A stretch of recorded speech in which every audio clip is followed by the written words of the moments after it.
Hello everybody, welcome back. कैसे हैं आप सब लोग? अच्छे हैं? अरे सर, क्या ये टोपी वोपी डाल के आ गए हो यार? अरे कोई बात नहीं यार, कभी कभी डाल लेनी चाहिए, कभी कभी डाल लेनी चाहिए। खैर एनीवेज, अच्छा, so if I talk about a lot of students, बहुत सारे बच्चे अपने पास हैं जिनका ना कुछ एक डाउट आ रहा था। वो डाउट क्या था? बच्चों ने कहा कि सर आप एक काम करिए। मैंने कहा हाँ जी बताओ क्या काम करें। कह रहे हैं कि एक फेमा के अंदर एक एस्पेक्ट है जिसको कहते हैं कैपिटल अकाउंट और करंट अकाउंट ट्रांजेक्शन। वो समझा दो यार। कैपिटल अकाउंट और करंट अकाउंट ट्रांजेक्शन, कोई बात नहीं। देखो बहुत बार क्या होता है, आप कुछ खर्चे हैं जो आप डेली बेसिस पे करते हैं। सर आपकी कैप टेढ़ी जा रही है, बेटा छोड़ो ना, मैं कैप दिखाने थोड़ी आऊँ तुम्हारे को यार। ज्यादा इरिटेशन नहीं उतारनी पड़ेगी अपने। देखो क्या होता है, कुछ खर्चे होते हैं जो हम डेली बेसिस पे करते हैं। डेली बेसिस पे खर्चे क्या होते हैं? डेली बेसिस पे खर्चे कैसे? जैसे आपने क्या किया, आपने आज आपका मन करा, आपने पिज्जा खा लिया। ठीक है। जैसे एक ऑर्गेनाइजेशन ने अपने स्टाफ को सैलरी दे दी। कह रहा सर रूटीन के खर्चे है ना। कह रहा वो current account transaction. Okay. Okay. यानी कि जो रूटीन के खर्चे हैं वो करंट अकाउंट ट्रांजैक्शन है। और सर इसके अलावा अगर मैं आपसे बात करूं, जैसे आपने कोई बाइक खरीद ली, आपने बाइक खरीदी, गाड़ी खरीदी, कंपनी ने कोई एसेट खरीद लिया, तो वो कैपिटल अकाउंट ट्रांजैक्शन है। As simple as that. बहुत ही बेसिक सा सबसे पहला डिफरेंस। पर क्या पेपर में अगर मुझसे फेमा पूछेगा तो मैं ये लिखूंगा कि कैपिटल अकाउंट ट्रांजैक्शन है? नहीं सर, नहीं। जैसे अच्छा एक बात बताओ, अगली बात पे आते हैं। सर फॉरेन एक्सचेंज ट्रांजैक्शन, यानी कि फेमा के पॉइंट ऑफ व्यू से देखना है आज कि करंट अकाउंट ट्रांजैक्शन क्या है और कैपिटल अकाउंट ट्रांजैक्शन क्या है। करंट अकाउंट सिंपल सी बात, जो डेली बेसिस पर हो रहा है। Capital account which is related to modification of any asset. ठीक है। अच्छा चलो आओ जल्दी से थोड़ा सा देखते हैं और उसको मार्क भी कर लेते हैं। नोट्स आई होप आप लोगों ने डाउनलोड कर लिए होंगे। नहीं किए हैं तो आई मीन आपको एक डिस्क्रिप्शन में लिंक मिल रहा होगा, उसको यूज कर लीजिए। ठीक है, वहां से जाके आप डाउनलोड कर लीजिए। और जो बच्चे देख ही रिकॉर्डेड वर्जन रहे हैं आई डेंट या फिर क्लासरूम में देख रहे हैं, तब तो बहुत अच्छी बात है सर। आपको तो ऑलरेडी मिल चुका है सर। कह रहा है any transaction which alters the assets और लाइबिलिटीज इंक्लूडिंग कंटिंजेंट लाइबिलिटीज। यानी कि आप किसी भी तरीके से एसेट या लाइबिलिटी को ऑल्टर कर रहे हो। ठीक है। कहाँ पे? कह रहा सर इंडिया में बंदा, इंडिया में आप रहते हो और इंडिया के बाहर आपके एसेट या लाइबिलिटी है, उसको ऑल्टर कर रहा हूँ। इंडिया के बाहर मेरी एक प्रॉपर्टी है, मैं उसको बेच रहा हूँ। तो वो क्या है? Capital account transaction. Okay. Okay. Okay. कह रहा सर आगे चलते हैं, आगे चलते हैं। कह रहा सर या तो फिर ऐसा भी हो सकता है, अब अगर फॉरेक्स कब इन्वॉल्व होगा? फॉरेक्स तब इन्वॉल्व होगा जब इंडिया के अंदर एक बंदा है और वो आउटसाइड इंडिया में अपनी जो प्रॉपर्टी है उसको सेल कर रहा है। या तो आउटसाइड इंडिया, इंडिया के बाहर एक फॉरेनर है। ठीक है। इंडिया के बाहर किसको जानते हो आप? सर हम डोनाल्ड ट्रंप को जानते हैं। अच्छा ठीक है। पुतिन को जानते हैं, जिनपिंग को जानते हैं, इमरान खान को जानते हैं। अच्छा ठीक है, एनीवेज। अब ऐसे ही एक फॉरेनर है सर, एक फॉरेनर है और वो फॉरेनर क्या कर रहा है? इंडिया के अंदर रखी हुई कोई प्रॉपर्टी को सेल कर रहा है। तभी ऐसा होगा कि फॉरेन एक्सचेंज इन्वॉल्व होगा।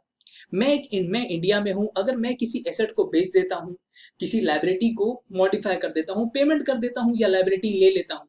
ठीक है, बैंक से लोन लेता हूँ, इंडिया में हूँ, इंडिया में ही ये काम करता हूँ, तो फॉरेक्स इन्वॉल्व नहीं होगा। ठीक है। इंडिया में अगर किसी बैंक से लोन लेने जाऊंगा तो क्या वो मेरे को क्या डॉलर में लोन देगा, क्या रुपए में देगा? फॉरेक्स इन्वॉल्व नहीं होगा, यहाँ पे कोई मतलब नहीं है। याद रखना फॉरेन एक्सचेंज की इन्वॉल्वमेंट सिर्फ तब है जब इंडिया में आप वो एसेट इंडिया के बाहर है, या एसेट या लाइबिलिटी इंडिया में है पर बंदा जो है वो इंडिया के बाहर का है। ठीक है। और वो क्या कर रहा है? ऑल्टर कर रहा है ऐसी एसेट या लाइबिलिटी को। ओके। ठीक है। कह रहे सर ठीक है, ठीक है। अब बात बताओ, जैसे ठीक है, मैंने क्या किया, मैंने यहाँ पर देखा कि एक ना कोर्स है, उसके अंदर सर पढ़ाते हैं और वो क्या है? इंटरनेशनल है। अब इंटरनेशनल वाले के अंदर अगर अपन पढ़ा रहे हैं, ठीक है, तो ये क्या हो रहा है? ये क्या कैपिटल अकाउंट ट्रांजेक्शन है या करंट अकाउंट ट्रांजेक्शन है? सर आपने यूएस में, यूके में, ठीक है, बहुत सारे स्टूडेंट्स हैं जिनको पढ़ाया। ऐसे टोपी लगा के पढ़ाते हो सर आप? अरे नहीं यार, ये तो बस ऐसे ही है, तो ये लो उतार देता हूँ यार। कोई बात नहीं, कभी कभी ऐसे फॉर्मेट चेंज होना चाहिए यार। ऐसे लग रहा है आईपीएल सीजन की तरह, एकदम मजा आता है ना। चेन्नई सुपर किंग्स वाली पहन के आनी चाहिए थी फिर तो। खैर एनीवेज, कह रहा सर देखो, जब भी ऐसा होगा कि आपकी जो ट्रांजेक्शन है, जो नॉर्मल कोर्स ऑफ बिजनेस के अंदर है। एक बच्चे से पूछा करंट अकाउंट ट्रांजेक्शन क्या है, कहता है जो कैपिटल अकाउंट नहीं है। मैंने कहा बहुत बढ़िया।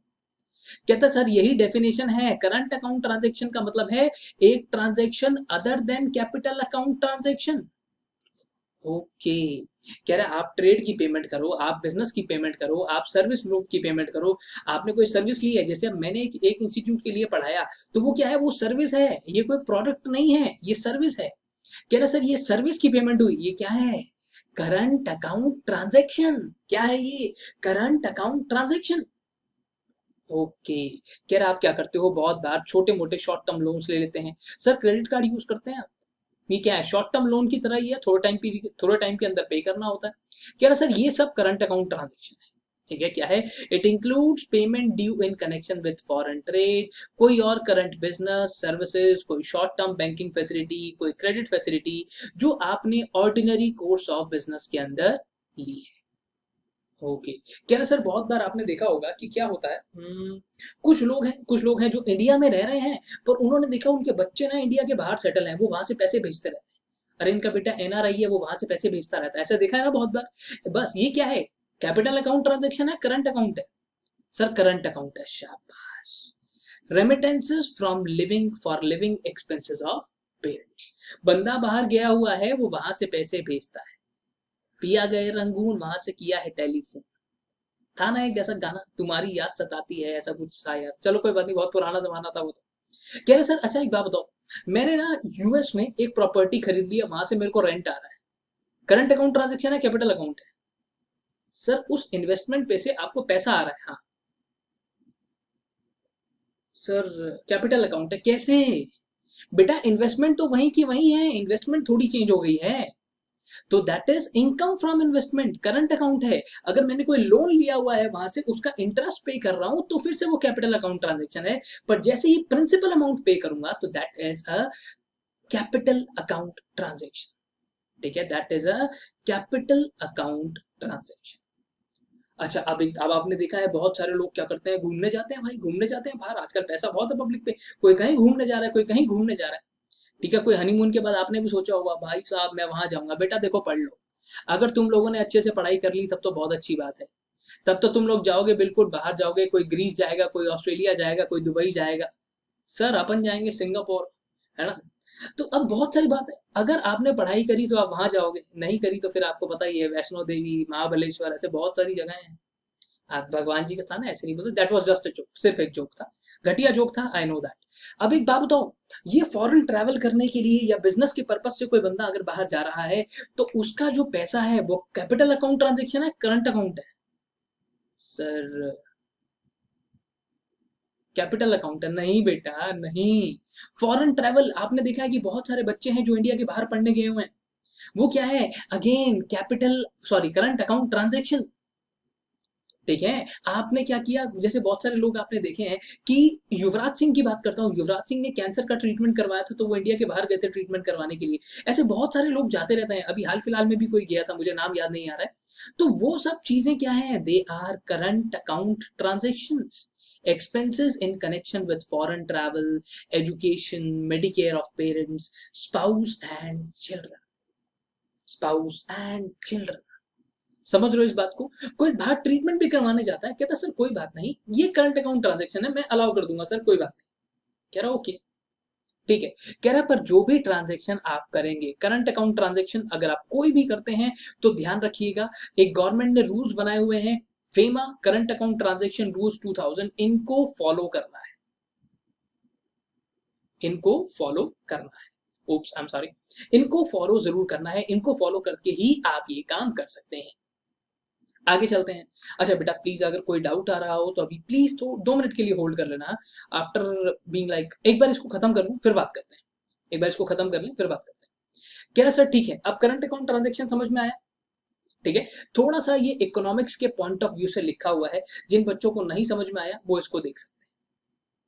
ठीक है, करंट अकाउंट जो भी आपने एक्सपोर्ट किया, आपके बिजनेस का है, बिजनेस का है, एक्सपोर्ट आप कर रहे हो, तो वो क्या है, बोलो बोलो बोलो, एक्सपोर्ट कर रहे हो, क्या है वो, करंट अकाउंट ट्रांजेक्शन है। कह रहा है बिल्कुल सर, बिल्कुल। अगर कोई एसेट या लाइबिलिटी में कोई मॉडिफिकेशन आ रहा है, तो वो कैपिटल अकाउंट ट्रांजेक्शन है। अगर ओनरशिप में चेंज आ रहा है, वो कैपिटल अकाउंट ट्रांजेक्शन है। ठीक है, आगे चलते हैं।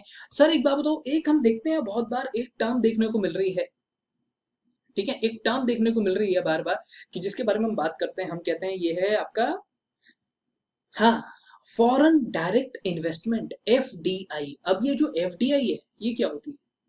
Foreign direct investment, oh my God, ये क्या है? सर ये ऐसी इन्वेस्टमेंट है जो इंडिया के बाहर अगर कोई है और वो इंडिया में इन्वेस्टमेंट करना चाह रहा है, मतलब इंडिया के बाहर का कोई बंदा है और इंडिया में इन्वेस्ट करना चाह रहा है, तो फॉरेन से इन्वेस्टमेंट डायरेक्टली आ रही है इंडिया के अंदर। कैपिटल अकाउंट ट्रांजेक्शन है या करंट अकाउंट ट्रांजेक्शन है? सर एफडीआई कैपिटल अकाउंट है सर, एफडीआई कैपिटल अकाउंट। क्या बात है, बहुत बढ़िया, सही जवाब। इन्वेस्टमेंट क्या है? एसेट है। आप इंडिया के बाहर जाकर एसेट खरीदते हैं तो सर वो भी एसेट है। ठीक है।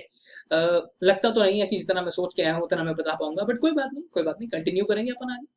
कह रहे सर देखो, सबसे पहली बात यहाँ पर, अब जो भी आपने फॉरेन एक्सचेंज के बारे में पढ़ना है, सेक्शन नंबर 3 to 9 ये पूरा का पूरा फॉरेक्स से डील करता है। सेक्शन 3 ने बोल दिया कि आप किसी भी तरीके से फॉरेन एक्सचेंज को, फॉरेन सिक्योरिटी को या किसी भी बंदे को इंडिया के बाहर कोई भी पैसा नहीं बेच सकते। मना कर दिया साफ साफ। जैसे अगर देखो मैं आपको बताता हूँ, बहुत बार क्या होता है, आपको आपने बोला कि नहीं मम्मी मुझे घूमने जाना, मम्मी क्या कहेगी, नहीं नहीं नहीं। फिर आप थोड़े बड़े हो जाओगे, थोड़े बड़े हो जाओगे तो आप क्या करते हो, आप कहीं भी जाते हो तो पूछ के जाते हो, मम्मी मैं जाऊँ। सेम इज विद, ऐसे आप ऐसे भी करते हो, बेबी मैं वहां घूमने जा रहा हूँ, जाऊँ? हाँ जाऊँ। और थोड़े टाइम के बाद क्या होता है, भाई छोड़ना, क्या बताना है, तुम्हारी शादी होगी उसके बाद थोड़ी बताओगे यार, अरे मैं लेट आऊंगा, पूछो अंदर से बच्चा, मैं लेट आऊंगा बस। ऐसा होता है। तो पहले क्या है, स्ट्रेट अवे नो, नहीं कहीं नहीं जाना बेबी, नो।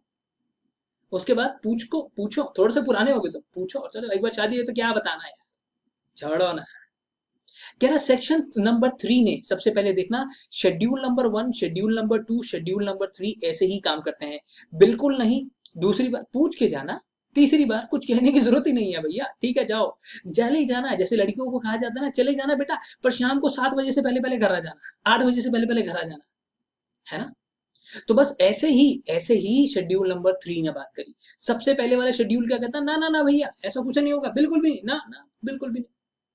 कह रहा है अब देखो, सबसे पहले उसने क्या कहा, any person other than authorise person. Authorise person है जो ट्रांजेक्शन कर सकता है। हर एक कंपनी को ट्रांजेक्शन करनी है तो एक ऑथोराइज पर्सन को अपॉइंट किया जाता है। कह रहा है कोई भी पेमेंट आपको करनी है, इंडिया के बाहर कोई बंदा है उसको आप कोई पेमेंट करना चाहते हो, कह रहा ओके सर।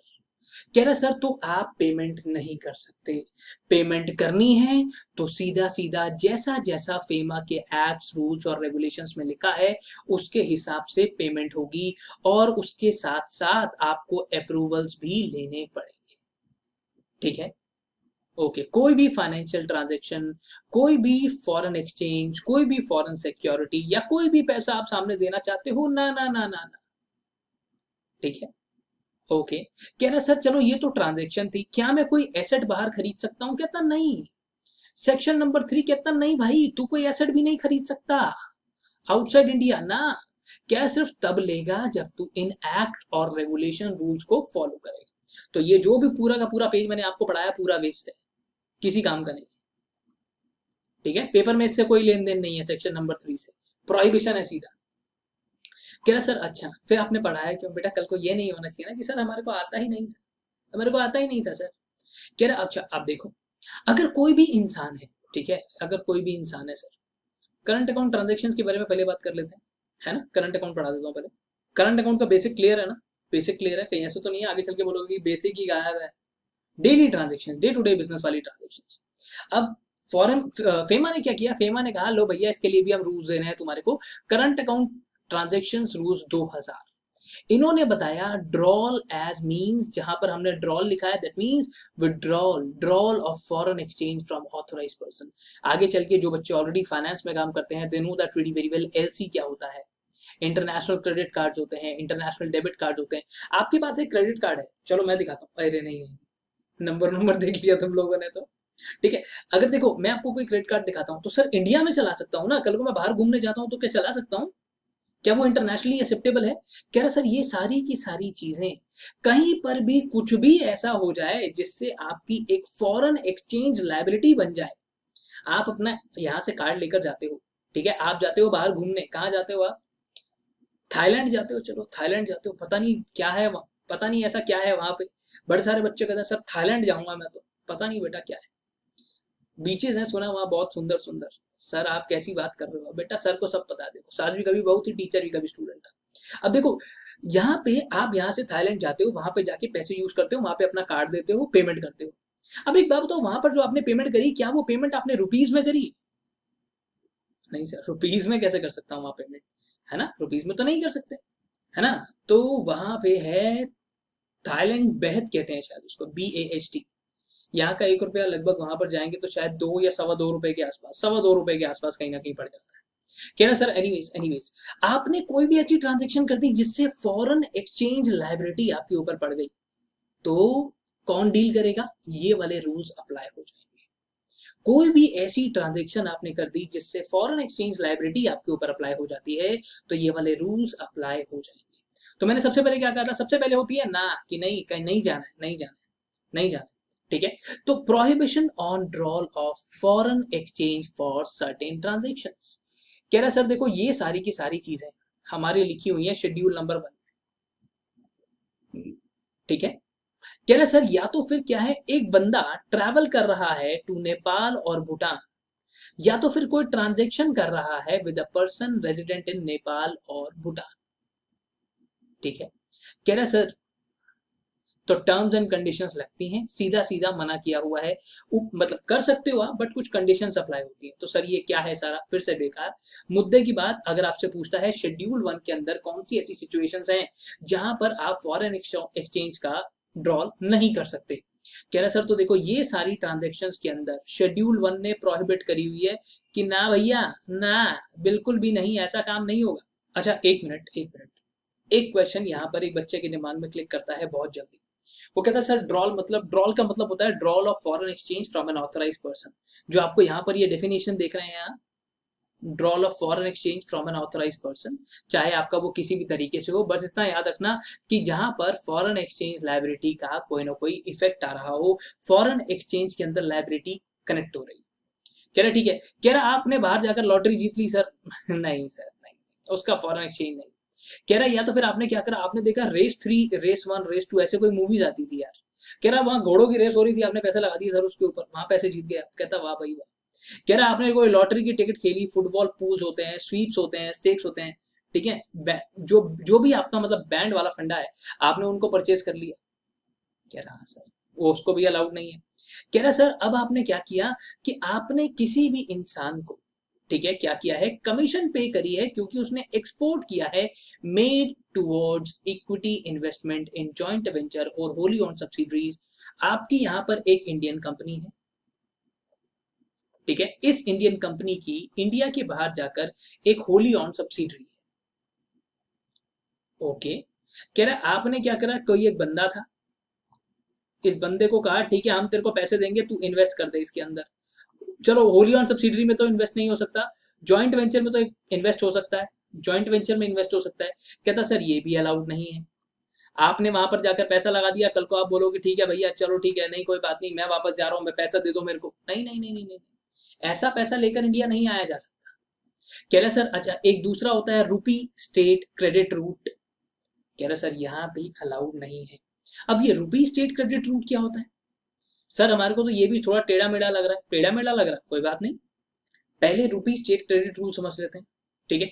क्या होता था ना, एक जमाना होता था कि जब, ये बात है यार 1990s की, जो आपका कह सकते हो आपकी जो 2000 वाली सेंचुरी है वो शुरू नहीं हुई थी, 2000 वाली सीरीज शुरू नहीं हुई थी। अच्छा, यानी कि सर 21st सेंचुरी शुरू नहीं हुई थी, 20th सेंचुरी की हम बात कर रहे हैं। वहां पे क्या होता था कि कहीं ना कहीं एक ना हम लोग एक्सपोर्ट करते थे, 4,000 करोड़, लगभग 4,000 करोड़ रुपए का एक्सपोर्ट हम रशिया को करते थे। और जो रशिया है वो बदले में क्या करता था, वो बदले में ना हमारे को यार कैश नहीं देता था, वो लेटर ऑफ क्रेडिट दे देता था, और या तो फिर वो किसी भी तरीके का कोई भी नेगोशिएटिंग एक इंस्ट्रूमेंट दे देता था आपको, और आप वो इंस्ट्रूमेंट लेकर आ जाते थे यहाँ पर अपने इंडियन बैंक को देते थे। अब इंडियन बैंक के सिर के ऊपर ये सिरदर्दी पड़ गई कि भाई मैं इनको पैसा कहाँ से दूं, मैं इनको फॉरेक्स कहाँ से लाके दूं। तो अब इंडियन गवर्नमेंट ने ये कहा कि भैया ठीक है, तुम जो भी एक्सपोर्ट करते हो ना बाहर, तुम जो भी एक्सपोर्ट करते हो बाहर, कह रहा हाँ, कह रहा सर ये एक्सपोर्ट आप करो, ज्यादातर टी टोबैको इन सब चीजों का होता था। कह रहा ये एक्सपोर्ट आप करो सर, कोई दिक्कत वाली बात नहीं है, बट जो उससे पैसा लेकर आओगे ना, वो पैसा ना रुपी में लेकर आना, ठीक है, वो पैसा उससे रुपीज में लेकर आना, इससे हमारी थोड़ी इंटरनेशनल वैल्यू बनेगी भाई।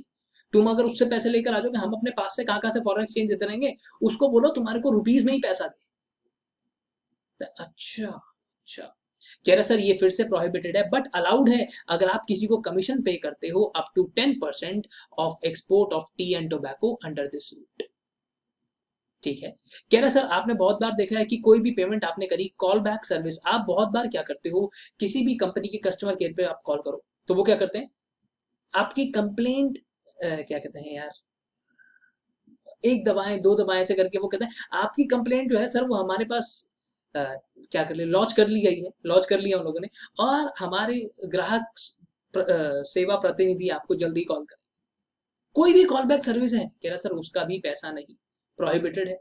कह रहा है और उसके अलावा अगर आपके कोई भी फंड्स हैं जो नॉन रेजिडेंट स्पेशल स्कीम रुपी स्कीम अकाउंट के अंदर है, उससे आपको कोई इंटरेस्ट इनकम आती है तो वो भी प्रोहिबिटेड है। कह रहा ओके, मतलब ये सारी प्रोहिबिटेड है सर, ये पूछता है पेपर के अंदर, नहीं पता होनी चाहिए यार, पता होनी चाहिए, सिर्फ एक रफली आइडिया होना चाहिए क्या प्रोहिबिटेड है क्या नहीं। पेपर के अंदर शेड्यूल 1 बहुत कम पूछता है। अच्छा ठीक है, कुछ बच्चे कह रहे थे कि यार ये वाला फिर से एक बारी बताओ, लो एक बारी फिर से बताते हैं। थोड़ा सा टेढ़ा लग रहा होगा, इसलिए लग रहा है क्योंकि मैं आपके साथ सीधा यहीं पर आ गया हूँ। ठीक है, मैंने आपको इससे पहले वाले बहुत सारी और चीजें भी हैं जो पता होनी चाहिए इससे पहले कि हम लोग यहाँ पर आए। ठीक है, बट कोई बात नहीं, हम लोगों ने कहीं ना कहीं I mean somehow in middle start कर दिया है, तो मे भी हो सकता है थोड़ा सा ऑड लगे। कह रहा अब देखो सर, आप किसी एक इंसान को कमीशन पे कर रहे हो, ओके, ये कमीशन पे कर रहे हो और ये इंसान क्या कर रहा है, एक्सपोर्ट कर रहा है। एक्सपोर्ट किसको कर रहा है, एक कंपनी को, और ये कंपनी क्या है, एक इंडियन कंपनी की, एक इंडियन कंपनी की जॉइंट वेंचर या होली ऑन सब्सिडरी है। कह रहा तो भाई तू उसको एक्सपोर्ट क्यों कर रहा है, वहां पे इसको देना, एक्सपोर्ट क्यों कर रहा है, इस इंडियन कंपनी को दे, ये अपने आप भेजेगी अपनी सब्सिडरी पे जो भेजना है। समझ रहे हो, आप एक्सपोर्ट कर रहे हो किसी एक ऐसी कंपनी को जो ऑलरेडी एक इंडियन कंपनी की सब्सिडरी है या जॉइंट वेंचर है। थोड़ा सा टेढ़ा लगा सर, कोई बात नहीं, कुरकुरे है, कुरकुरे कहते हैं ना, टेढ़ा है पर मेरा है, कोई बात नहीं। बहुत बार बड़े बड़े शहरों में छोटी छोटी बातें होती रहती हैं यार। ठीक है, कह रहा सर शेड्यूल 2 जो है ये भी अलाउड नहीं है।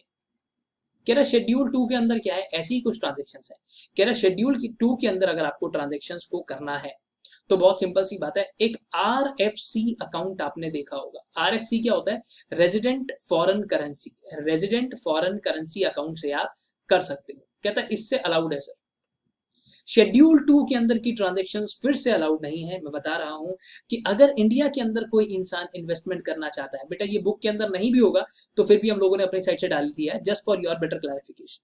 ठीक है, इंडिया के अंदर अगर कोई इन्वेस्टमेंट करने जा रहा है, पर्सन रेजिडेंट आउटसाइड इंडिया किस तरीके से पैसे लगाने जा रहा है, कह रहा है सर ठीक है कोई बात नहीं, सिक्योरिटी इशू हुई है ना, ठीक है, अब उसने सिक्योरिटी इशू करी है तो इंडिया के बाहर वाला बंदा आ गया, चलो कोई बात नहीं मैं खरीदता हूँ, कहता नहीं अलाउड नहीं है सर, आपके पास ये वाला अकाउंट है क्या, RFC अकाउंट लगा लो। ठीक है, कह रहा सर आप किसी भी कंपनी के अंदर कोई कैपिटल कंट्रीब्यूशन करना चाहते हो, फर्म में पैसे लगाना चाहते हो, लगा लो ना सर, RFC अकाउंट होना चाहिए आपके पास, रेजिडेंट फॉरेन करेंसी अकाउंट होना चाहिए, लगा लो पैसे, कोई दिक्कत वाली बात नहीं है। कोरोना के टाइम पे आप लोगों ने देखा होगा, जैसे ही कोरोना आया, ठीक है, तो हमारे यहाँ पर जितनी भी कंपनीज थी सबके शेयर प्राइस एकदम गिरते जा रहे थे, गिरते जा रहे थे, और ऐसे ही रिपब्लिक बैंक ऑफ चाइना ने मौका मारकर HDFC बैंक के अंदर शेयर्स खरीद लिए। कह रहा है यार ये तो गेम चला रहा है, ये तो गेम खेल रहा है, कह रहा हाँ तो गेम खेल रहा है, कह रहा बस बस, अब उन लोगों को समझ में, उन्होंने फटाफट से FDI नॉर्म्स जो थे उसको चेंज कर दिया। कह रहा ओके, ठीक है, कह रहा सर चलो आगे चलते हैं, अगली बात पे आते हैं। अगर कोई भी इमूवेबल प्रॉपर्टी इंडिया में खरीदना चाहता है, ठीक है, या उसके पास है वो ट्रांसफर करना चाहता है, जो भी बंदा इंडिया के बाहर है, खरीदनी है या ट्रांसफर करनी है, RFC अकाउंट। कोई इंसान है जो इंडिया में एक बंदा लोन ले रहा है, ठीक है, एक इंडियन है, एक इंडियन है जिसका नाम है कौन, गब्बर, गब्बर लोन लेना चाह रहा है, पर गब्बर की जो गारंटी है वो कौन दे रहा है, एक person resident outside India, PRY। ठीक है, पर्सन रेजिडेंट आउटसाइड इंडिया जो है वो गारंटी दे रहा है, कह रहा है सर तो फिर ये जो PRY है इसका क्या होना चाहिए, RFC अकाउंट। ऐसी बहुत सारी ट्रांजेक्शन हैं जो अलाउड तो नहीं है, पर अगर आपके पास RFC अकाउंट है ना तो चुपचाप कर लो। कह रहा कोई दिक्कत नहीं है सर, मुझे फिर RFC अकाउंट लेकर आओ, रेजिडेंट फॉरेन करेंसी अकाउंट लेकर आओ और कर लो ये काम, कोई मना थोड़ी है। ठीक है, ओके, आगे चलते हैं। अब कुछ ट्रांजैक्शंस ऐसी हैं जो मेरे हिसाब से पेपर के एग्जामिनेशन पॉइंट ऑफ व्यू से इंपॉर्टेंट हैं। आप ध्यान दे देना यहाँ पर, अभी तक जो भी मैंने बताया ठीक है, मजाक मस्ती हो गई। कह रहा सर अब कुछ ऐसी ट्रांजैक्शंस हैं जो पेपर में पूछी जा सकती हैं, जहां पर भी हम शेड्यूल 3 को रेफर करते हैं। तो गवर्नमेंट ने एक लिमिट लगाई हुई है। कह रहा सर ये सारी की सारी फॉरेन एक्सचेंज को आप अवेल कर सकते हो। आप एक इंडिविजुअल हो, आप अवेल कर सकते हो, बट याद रहे 2.5 लाख यूएस डॉलर्स तक ही अवेल किया जा सकता है। आप बच्चे पूछते हैं सर मैं इंडिया से बाहर घूमने जा रहा हूँ, ठीक है, इंडिया से बाहर घूमने जा रहा हूँ सर, तो सर मैं कितना पैसा लेकर जा सकता हूँ? ठीक है, private visit to any country कितना पैसा लेकर जा सकता हूँ? 2.5 लाख डॉलर। सर मेरे पास बहुत पैसा है सर, मैं बाहर गया सर, मेरा दिल बह गया एकदम, मैंने सर एकदम सब कुछ एक एनजीओ को दे दिया। कितना गिफ्ट और कितनी डोनेशन दे सकता हूँ? $250,000। ओके ओके, ठीक है। कह रहा सर बाहर जा रहा हूँ नौकरी ढूंढने के लिए, $250,000। बंदे जाते हैं बाहर इमिग्रेशन, सुना होगा आपने ये, है ना। कह रहा सर अब आपका कोई बाहर रहता है, कोई आपका या है, चलो मान लो कोई रिश्तेदार है बाहर रहता है, आप उसको पैसे भेजते हो मेंटेनेंस का। कह रहा सर ठीक है कोई बात नहीं, फिर से $250,000। कह रहा आप बिजनेस पर्पस के लिए बाहर जा रहे हैं, या तो फिर आप कोई कॉन्फ्रेंस अटेंड करने बाहर जा रहे हैं, कोई स्पेशलाइज ट्रेनिंग के लिए बाहर जा रहे हैं, या तो फिर आपको कोई मेडिकल खर्चा कराना है सर, कोई ट्रीटमेंट कराना है बाहर। संजू मूवी देखी थी आपने? संजू, संजय दत्त वाली, उसने बताया ना संजय दत्त का ट्रीटमेंट चल रहा था इंडिया के बाहर। हाँ सर क्या नशे करता था वो, आपको पता है? अरे नहीं मेरे पास भाई, टाइम देखो, टाइम देखो, मेरे को पता है, मेरे को पता है, मेरे को पता है, मेरे को नहीं बताना, सर ने भी देखी है संजू, ऐसी टोपी लगाता था वो, ये देखो। अब 2,50,000 यूएस डॉलर्स, याद रखना बेटा, 2.5 मिलियन नहीं है, 2,50,000 यूएस डॉलर्स। कह रहे सर इतने ही पैसे अलाउड है, इससे ज्यादा अगर आप खर्चा करना चाहते हो, इससे ज्यादा आपका खर्चा हो रहा है, तो prior approval of reserve bank of India आपको चाहिए। ओके सर, ऐसे जैसे संजू मूवी के अंदर तो वो उसकी मम्मी भी गई थी उसके, और साथ में एक अटेंडेंट भी गया होगा, कहता कोई बात नहीं सर। तो सर वो ये पेशेंट का है या अटेंडेंट का, दोनों का मिला के, दोनों का मिलाकर पर्पस तो एक ही है ना। कह रहा आप मेडिकल ट्रीटमेंट बाहर है उसके लिए जा रहे हो, आप स्टडीज के लिए जा रहे हो, कोई भी करंट अकाउंट ट्रांजेक्शन कर रहे हो, 2,50,000 रुपए। बच्चों ये याद रखना है कि ये इंडिविजुअल्स के लिए है, फिर से बोल रहा हूं, इंडिविजुअल्स के लिए शेड्यूल नंबर 3 अलाउड है 2,50,000। ठीक है, ओके, ठीक है। कह रहा सर अब एक पॉइंट है आपके पास, 4 6 7, ये जो है आपका 4 6 7, इस बारे में आपने एलआरएस के अंदर भी थोड़ा सा पढ़ा होगा। इससे ज्यादा पैसे अगर आपको यूज करने हैं तो आप एलआरएस स्कीम का बेनिफिट उठा सकते हैं। एलआरएस स्कीम सन 2000 में आई थी, जहां पे हमने बात करी थी यार इमिग्रेशन के लिए, मेडिकल ट्रीटमेंट के लिए कोई जा रहा है बाहर, कह रहे सर तो कोई बात नहीं, हम थोड़ा और देख लेंगे, एलआरएस के अंदर उसको बेनिफिट दे देंगे। ओके, ठीक है, एलआरएस के अंदर हम बेनिफिट दे देंगे सर आपको। कह रहा है अब देखो बहुत बार क्या होता है, इंडिया के अंदर एक बंदा है, वो इंडिया से बाहर चला गया, वो इंडिया से बाहर चला गया और वहां जाके पैसे भेजता है हमारे को। ओप्स, यार ये वाला पॉइंट नहीं कर पाऊंगा अभी, ये वाला पॉइंट अभी कवर नहीं कर पाएंगे, थोड़ा सा यहाँ पे आप देख लीजिएगा, मैं आपको बता देता हूँ कहाँ से कवर करना है। यहाँ तक इंडिया के बाहर कोई बंदा है, ठीक है, a person who is resident, यहाँ पर रेजिडेंट था बट अब बाहर चला गया, और वो क्या है, अब वो बाहर चला गया, वहीं पे काम करता है, वहां पे किसी भी आई मीन कोई भी एक ऑफिस या ब्रांच किसी फॉरेन कंपनी में, सब्सिडरी में, जॉइंट वेंचर में काम कर रहा है, तो वो इंडिया में कितना पैसा भेज सकता है सर? कितना पैसा भेज सकता है? Up to his net salary, जो उसके नेट सैलरी उसके हाथ में जो मिलती है, ग्रॉस नहीं, ग्रॉस नहीं, सीटीसी नहीं, जितनी हाथ में नेट सैलरी आती है, टैक्सेस वगैरह काट के, प्रोविडेंट फंड काट के, डिडक्शंस वगैरह करके जो पैसे आते हैं, उसको यहाँ पर भेजा जा सकता है। ओके ओके, कह रहे sir person resident in India, इसका क्या मतलब है? जो बाहर गया है बट उसको 3 साल से ज्यादा नहीं हुआ है, ठीक है, इस इतना बहुत है। We are lagging time, time समय थोड़ा कम है। कह रहे सर देखो अब facilities for person other than individual, याद रखना, इंडिविजुअल के लिए 2,50,000। कह रहा सर अब ऐसे ही कोई भी एक इंसान है जो इंडिविजुअल नहीं है, कोई कंपनी है, कोई फर्म है, कोई एलएलपी है, कोई सोसाइटी है, कोई ट्रस्ट है, सर फिर से करना, कंपनी है, फर्म है, एलएलपी है, सोसाइटी है, ट्रस्ट है, हो गया, डांस करवा लिया।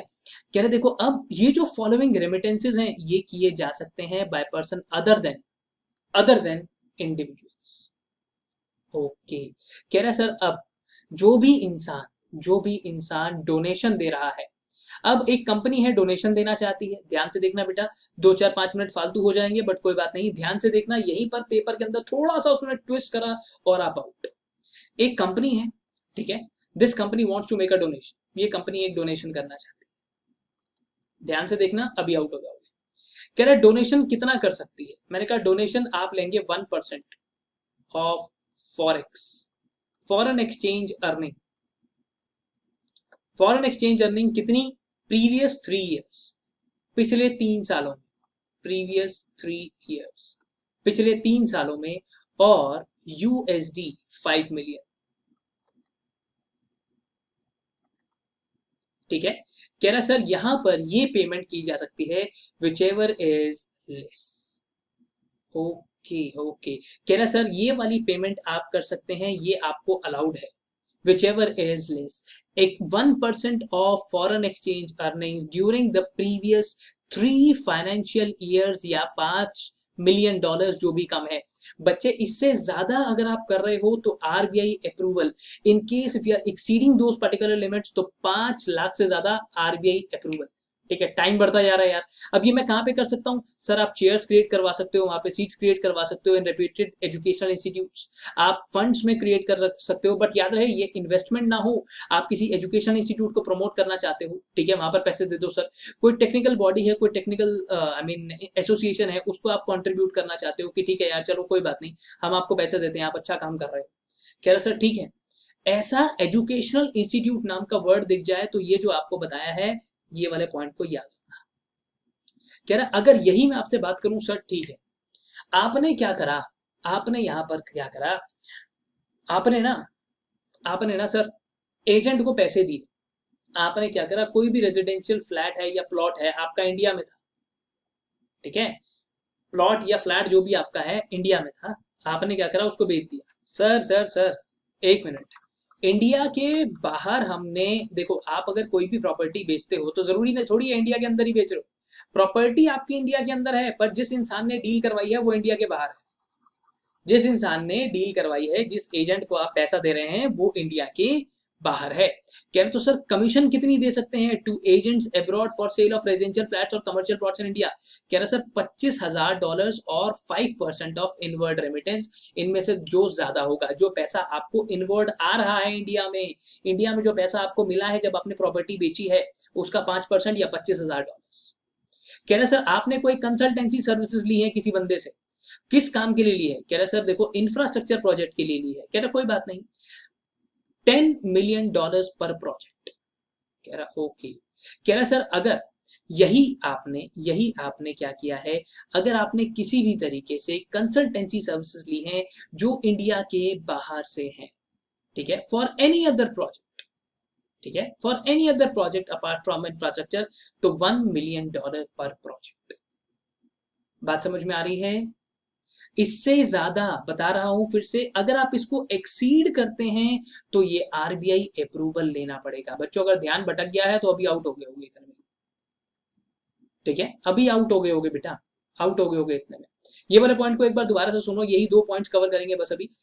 जहां पर आपने कंसल्टेंसी सर्विसेज के लिए पे करा है, ठीक है, इंफ्रास्ट्रक्चर प्रोजेक्ट्स के अंदर आपने कोई कंसल्टेंसी ली, उसके लिए आपने पे करा, कह रहा ओके, उसके लिए कितना सर, कितना पे कर सकते हैं, कितना पे कर सकते हैं, $10 मिलियन, इससे ज्यादा पे करोगे तो अप्रूवल लेना पड़ेगा। कह रहा सर फैसिलिटी कहां से ली है आपने, फैसिलिटी किसी और for outside India any other project लिखना भूल गए होंगे, 1 मिलियन अगर इंफ्रास्ट्रक्चर के अलावा कोई प्रोजेक्ट है तो। कह रहे सर अगर ऐसे ही कोई रेमिटेंस आपको पे करना है, कोई इन्वेस्टमेंट आई है इंडिया के अंदर कोई इन्वेस्टमेंट आपकी आई है, उसके लिए आपको क्या करना है सर, सामने वाले बंदे को आप कह रहे हो कोई बात नहीं, जो भी आपका reimbursement of pre incorporation expenses है हम वो कर देंगे सर। कंपनी, पैसा आया ना इंडिया के अंदर, पैसा आया ना, कह रहा सर जो भी खर्चा हुआ है कंपनी बनाने से पहले प्री इनकॉर्पोरेशन एक्सपेंसेस, उसको पे कर दिया जाएगा। वो कितना होगा, 5% ऑफ इन्वेस्टमेंट और $1 lakh whichever is higher. Okay okay, ये कितना हो सकता है, इतना हो सकता है, इससे ज्यादा होगा, फिर से बता रहा हूं, if you are going to exceed the limit then in that situation the RBI approval is required, RBI approval चाहिए होगा। ओके ओके, बस बस बस बस, अब देखो, अगर आपने फोकस किया है तो आपको सब समझ में आ रहा होगा, और अगर कहीं ना कहीं आपके पास कोई डाउट आ गया है, इधर उधर इधर उधर इधर उधर कहीं ना कहीं आपने कुछ गड़बड़ कर ली है, तो सर फिर नहीं समझ में आ रहा, फिर ऊपर से चला जाएगा। इसीलिए फोकस की ज्यादा जरूरत है। ठीक है, चलो कोई बात नहीं, still in case if you have any doubts please बता सकते हैं आप लोग।